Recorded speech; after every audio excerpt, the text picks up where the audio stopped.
Assalamualaikum warahmatullahi wabarakatuh. Perkenalkan, nama saya Yunita Dewi dari kelas PGMI 1B. Saya akan mempresentasikan materi Pancasila yang berjudul Pancasila sebagai paradigma kehidupan dalam bermasyarakat dan berbangsa. Untuk memenuhi tugas mandiri mata kuliah Pancasila yang diampu oleh Bapak Ardian Maulana MPD. Pancasila sebagai paradigma kehidupan dalam bermasyarakat dan berbangsa. Sebelumnya kita harus mengetahui dulu nih, apa itu pengertian paradigma. Jadi, menurut Kamus Besar Bahasa Indonesia, paradigma berarti seperangkat unsur yang sebagian bersifat konstan atau tetap dan sebagian lagi bersifat berubah-ubah. Juga bisa diartikan gagasan sistem pemikiran. Jadi, intisari pengertian paradigma adalah suatu asumsi-asumsi dasar dan asumsi-asumsi teoritis yang umum atau merupakan suatu sumber nilai, sehingga merupakan suatu sumber hukum-hukum, metode, serta penerapan dalam ilmu pengetahuan, sehingga sangat menentukan sifat, ciri, atau karakter ilmu pengetahuan itu sendiri. Jadi dapat disingkat bahwa paradigma artinya kerangka berpikir atau model dalam ilmu pengetahuan.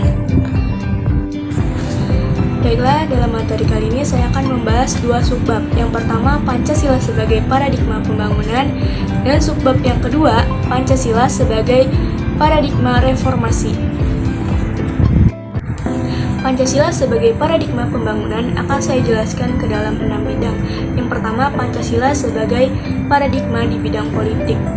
Artinya, sistem politik di Indonesia yang bertolak dari manusia sebagai subjek harus mampu menempatkan kekuasaan tertinggi pada rakyat.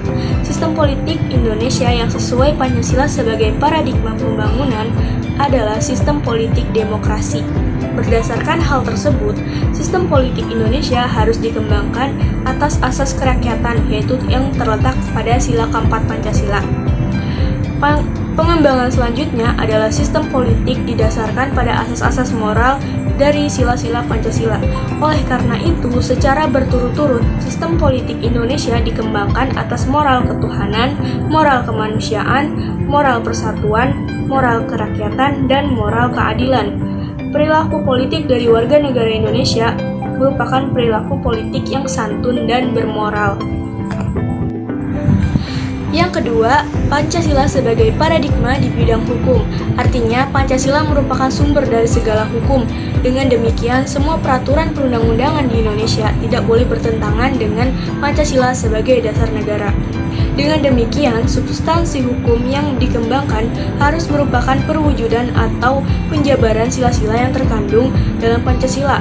Artinya, substansi produk hukum merupakan karakter produk hukum responsif atau untuk kepentingan rakyat dan merupakan perwujudan aspirasi rakyat. Yang ketiga, Pancasila sebagai paradigma di bidang ekonomi. Sesuai dengan Pancasila dalam pembangunan ekonomi, maka sistem dan pembangunan ekonomi berpijak pada nilai moral daripada Pancasila. Sistem ekonomi yang berdasar Pancasila adalah sistem ekonomi kerakyatan yang berdasarkan kekeluargaan. Yang keempat, Pancasila sebagai paradigma di bidang sosial budaya. Artinya, dalam rangka pengembangan sosial budaya, Pancasila sebagai kerangka kesadaran yang dapat mendorong untuk universalitas, melepaskan simbol-simbol dari keterkaitan struktur dan transendentalisasi, meningkatkan derajat kemerdekaan manusia dan kebebasan spiritual. Perlu adanya pengakuan dan penghargaan terhadap budaya dan kehidupan sosial berbagai kelompok bangsa Indonesia, sehingga mereka merasa dihargai dan diterima sebagai warga bangsa.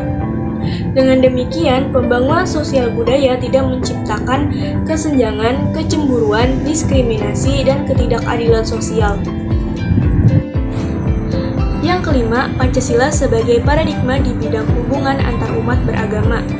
Artinya, Pancasila telah memberikan dasar-dasar nilai yang fundamental bagi bangsa Indonesia untuk hidup secara damai dalam kehidupan beragama di negara Indonesia. Dalam pengertian ini, maka negara menegaskan dalam pokok pikiran ke-1 bahwa negara berdasar atas ketuhanan yang Maha Esa, atas dasar kemanusiaan yang adil dan beradab. Ini berarti bahwa kehidupan dalam negara mendasarkan pada nilai-nilai ketuhanan.